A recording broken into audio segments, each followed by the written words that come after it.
Télévision, la chaîne de la diaspora congolaise.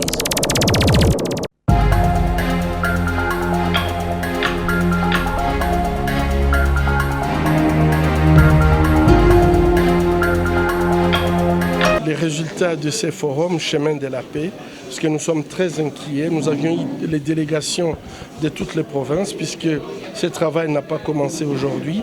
C'est un travail qui a commencé dans les provinces, où nous avions récolté les propositions des organisations à la base.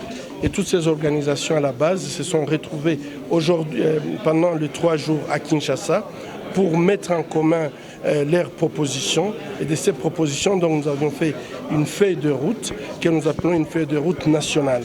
Nous avions examiné la possibilité de faisabilité des élections dans le délai constitutionnel, comme nous le réclame non seulement notre Constitution, mais également la résolution 2277 du Conseil de sécurité.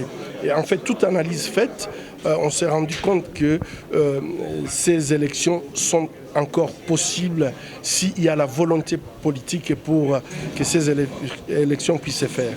Et donc aujourd'hui, pendant la journée d'aujourd'hui, on a fait la restitution, mais le travail va continuer puisque nous avions créé des commissions qui vont continuer à suivre les décisions de ces forums. Il y a environ une semaine, vous avez reçu des jeunes et des mouvements citoyens qui vous ont donné un flambeau. Aujourd'hui, si vous le regardez, qu'est-ce que vous allez leur dire après cette action que vous avez faite? Je crois que là, c'est un début. Nous voulons que ce mouvement soit un mouvement national. On a très bien dit, il n'y a personne qui viendra faire à notre place ce que nous pouvons faire. Vous avez suivi que parmi les actions, nous voulons même que nous puissions fabriquer nos urnes.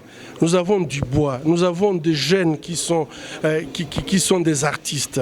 Et pourquoi on doit nous opposer en fait des problèmes matériels pour pouvoir faire ces élections? Et donc je crois que nous sommes en train d'avancer. Il y a des actions que nous allons mener et ces actions nous allons les mener avec les jeunes et certainement je crois qu'on sera fiers de voir que notre jeunesse s'engage pour son avenir. Il n'y a personne qui va les faire à leur place et je suis désolé de pouvoir le dire. Quelles sont les grandes lignes ou les grandes dates de ce calendrier? Je crois que les grandes lignes, c'est qu'il faudrait absolument que les élections soient convoquées le 19 septembre, ça a été dit. La proposition de ce calendrier, on a avancé une proposition tout simplement pour dire c'est faisable et c'est encore possible. Et donc je crois que ce n'est pas de notre rôle, nous, de les faire, mais c'est l'opinion de la base, l'opinion. Télévision, la chaîne de la diaspora congolaise. Le calendrier a été fait en collaboration avec les organisations de la société civile et confessions religieuses venues de toutes les provinces. Ils ont exprimé le désir de voir les élections et ils ont fait l'exercice pour traduire ces désirs à un calendrier. Et ce calendrier, nous pensons qu'il y a un désir de la population. Nous devons le publier. Jusqu'à traduire les chefs de l'État actuel en justice, non. Si jamais.